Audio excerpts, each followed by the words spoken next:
Okay, so students, now next topic is moving coil galvanometer, and it is instrument used for detection and measurement of small electric current.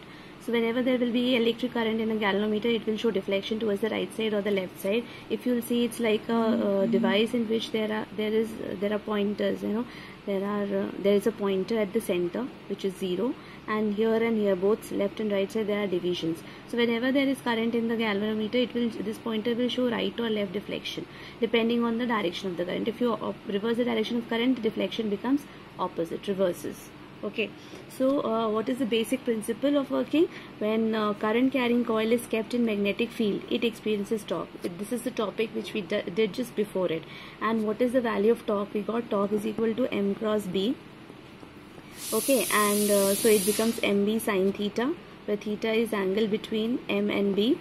And what is m? Magnetic moment of the coil, which is IAB sin theta.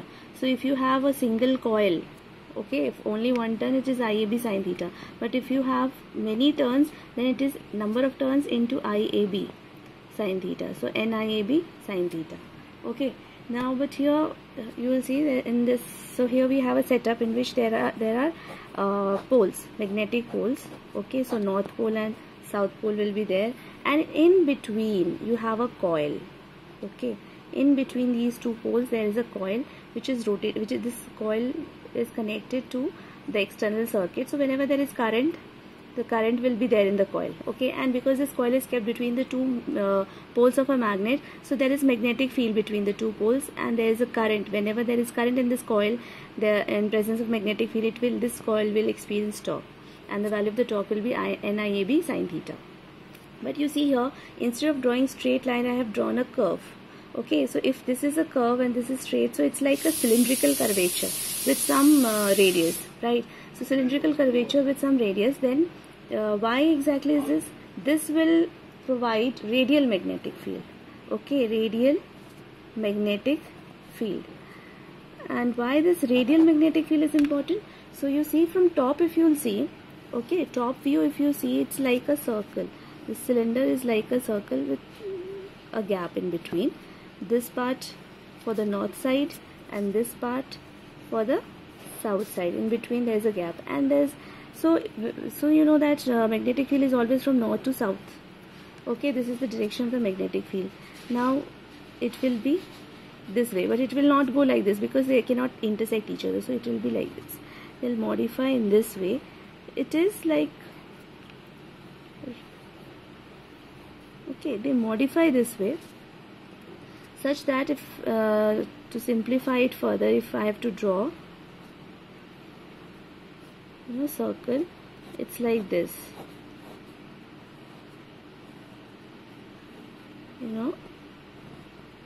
north to south, but you know that it does not intersect each other, so this is actually wrong. This is just to explain you, they actually modified this way.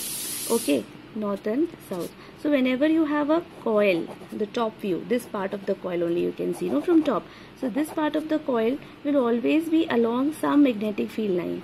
Okay, if this coil is not like this, if this coil is here, then it is along this and this line. If it is like this, it is along. So no matter what orientation you give, as the coil is rotating, it is always aligned to some number of magnetic field lines. Okay, so this is called radial magnetic, these are called radial magnetic field lines. So what will happen, see, if this is the orientation, okay, this is the top view, this part you are seeing from above. So if this is the orientation, what will be the area vector will be either this side or this side.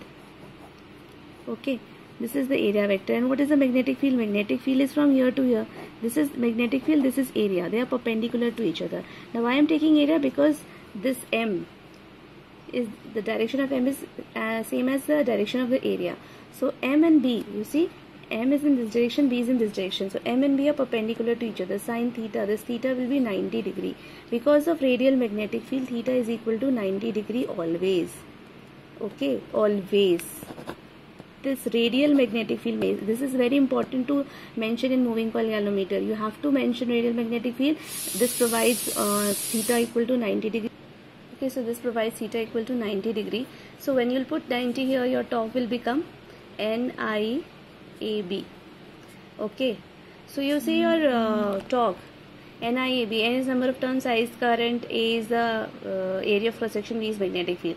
So once you design this galvanometer, B becomes constant, A becomes constant, N becomes constant. So what do we get? Torque is equal to NAB into I. So torque is directly proportional to current. More is the current, more will be torque. Less is the current, less will be torque. So depending on the amount of current flowing through the galvanometer, there will be rotation of the torque, this coil. Okay, and this coil has a pointer connected to it. So as this rotates, as the coil rotates, the pointer also rotates left and right. Okay, so pointer will also rotate left and right. So and this coil is connected to, see, whenever there will be a spring connected to it, and in the spring there is a pointer. So you see, when this rotates, there is a restoring spring. It's a string, not a spring. Okay, string, just like this. So if you have a thread, and one part of the thread is tied to one end, and this part you start rotating, what will happen? There will be twist in the thread. Same way, if you have a string, a wire, and here is a coil which is rotating, so what will happen? This string will twist. Okay, and that twist is the restoring torque. This is torque. Okay, what will be restoring torque? As restoring force, F restoring is equal to Kx, right, minus Kx. So same way, where K is a constant, so here also you have that K constant into X is replaced by theta. So your K theta is equal to NABI. Restoring torque is equal to the torque produced by the current in the coil in presence of magnetic field. Okay, so from here you see K is a torsional constant. K here is known as torsional constant. So theta will be equal to NAB by K into I. This is torsional constant. This depends on the material of the string in which is suspended to the coil. So this whole thing is a constant. Theta is proportional to I. Okay, theta is proportional to I. So the deflection of the pointer is directly proportional to current. More is the current, more will be deflection. Less is the current, less will be deflection. And this constant is known as, this is constant for any galvanometer. This value is a constant. Now when construction comes, so you will write between the two cylindrical poles of a magnet, there is a coil which can carry current of n number of turns suspended through a string which is connected to a pointer, and the field is radial to provide always angle between M and B as 90 degree, and this coil inside this free space is actually, there is a core, iron core. This coil is wound upon a iron core. Why soft iron core? Because iron is a magnetic material, so it will increase the strength of the magnetic field inside. Whatever field is there, this strength will become more, so B will increase. Okay, and the second thing is, it makes B radial, magnetic field more radial. Your magnetic field will become more radial, more closer, and close, it will come here and become more radial. So two points are there for having an iron core inside, to increase the strength of the magnetic field and to make magnetic field more radial. Now see, I, from here I can get I is equal to K upon NAB into theta. Okay, this is also constant, this is constant, this is also constant, so I is equal to this constant, I can write G into theta. Okay, and this G, so what will be G? G will be equal to I by theta, current per unit division. So amount of current required for unit division.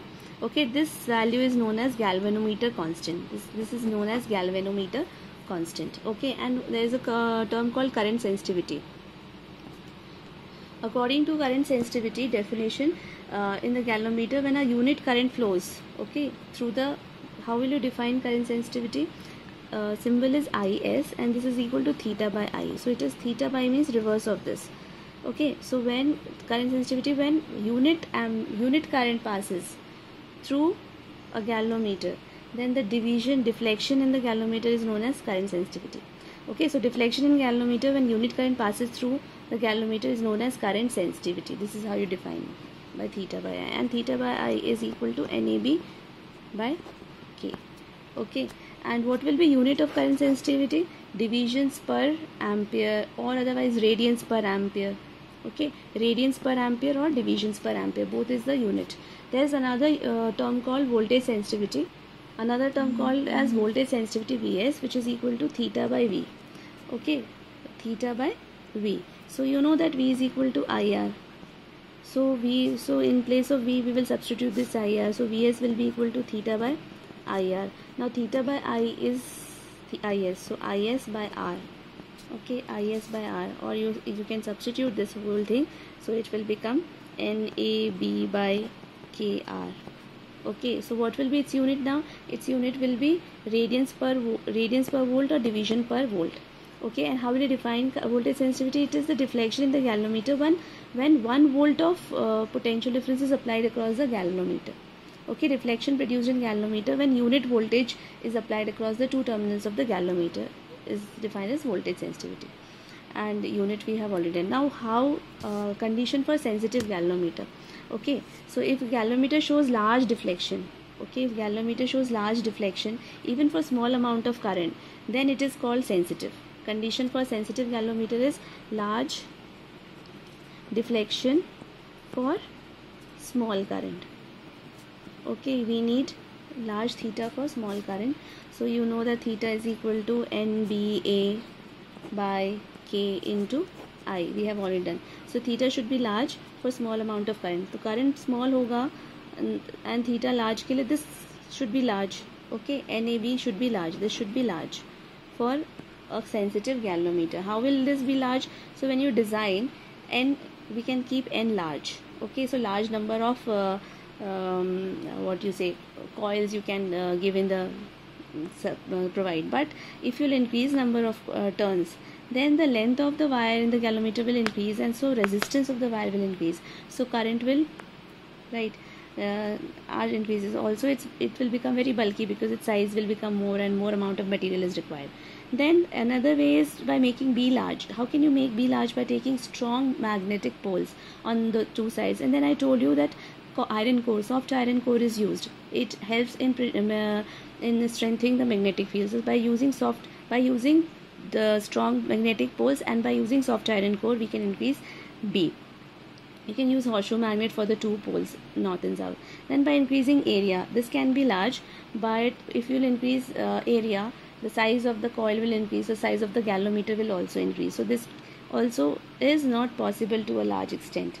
Okay, beyond a certain limit we cannot increase the area. Beyond a certain limit we cannot increase K. Then next is by decreasing K. How can you decrease K? K depends on the material. So K depends on the nature of the material of suspension strip. So if K is small, it is small for which material? For quartz or phosphorus bronze. So quartz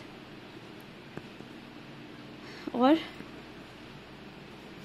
phosphor bronze, these two material is used for making that suspension strip. So this K will decrease and this whole thing will become large, and so our galvanometer will become more sensitive.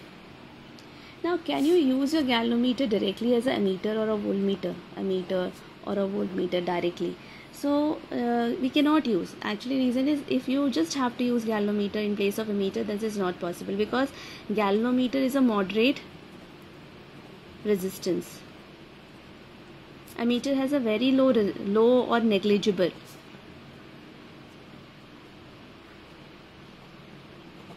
resistance, and voltmeter is a high resistance.